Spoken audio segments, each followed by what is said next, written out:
There's a movie within a movie. There's two movies within a movie in this film. It's a novice director. His name is Morai. He's making a period piece film about World War II. On the first day of shooting, they're in a haunted studio. We don't know this yet, but it is haunted. And the film that he shot for the very first scene has a scene superimposed on it that he didn't shoot. So the film itself is haunted because he recognizes the film that's superimposed over his film as something he saw as a little kid on TV in the 70s, and it scared the crap out of him, and he was afraid of TVs for a while. But the problem is, the film he remembers never made it to release because the lead actress was killed by falling from the rafters of the studio. So there's no way that he could have seen this film, but he remembers it as a crucial part of his childhood. The plot of the film within the film, as I said, it's World War II era. There's two sisters played by an established actor named Hitomi and a brand new actor named Saori. And they are sisters who've escaped Tokyo during World War II, and they've met a young man out in the country who is a deserter. And there's a scene in the film that kind of explains why the celluloid is haunted, I believe. Hitori has a line to her sister that their mother was never photographed because she thought that she was superstitious, and she thought that photography sucks away your soul. And as Hitomi is practicing her lines alone in the hallway of the haunted studio, she hears a disembodied voice at the same time as she's saying it say, "It sucks away your soul." And she can't see the ghost, but she can feel it. I think the thing that sucks away your soul is the film industry itself. And I want to talk about a literary device called Synecdoche that explains the film and the studio. A piece of film is called film, and the entire industry of making movies is called film or the film industry. And that's a synecdoche when a part of something gets used to describe the whole of the thing. A studio is a building in which the films are produced, but it's also the company that produces the films. And this is important. This is the type of literary device that I decided to point out because the films within this film, Don't Look Up, explain so much about what's going on in the world of Mirai in the 90s. There's real world toxicity on the set of this film. There are a bunch of industry guys, producers and such, who are hanging around the set and sort of backseat driving for Mirai. And one thing that they keep harping on is that the younger actress, Saori, is in your hands, Mirai.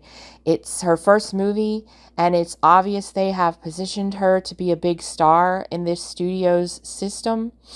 At first, she's not doing very well. She's very nervous, and she flubs one of her scenes. And when she does, Mirai says to her, "Don't look down," which is foreshadowing for what ends up happening to her. She gets more relaxed. She starts horsing around, playing pranks with the crew, running up and down the stairs to the rafters. And the producer says to Mirai, "You've got to get her behavior under control." But Mirai is too busy with his own doubts about making a first-time film and not understanding why the film was haunted, why he's misremembering this thing from the 70s. He's preoccupied. He's not concerned enough about safety on the set. And Saori falls to her death from the rafters while she's fooling around. Hitomi also has her problems with the industry. She has an agent who's very pushy, who it's not quite explained, but somehow the agent has been cut out of this production. There's scheduling issues. There's discussion about the agent between the producers and Mirai, and there's also arguments with Hitomi and the agent on the phone. And my favorite scene in the movie, this agent, this fearsome woman who's been a specter over the entire production up till now, comes blazing onto the set. She gets in a physical fight with the producer.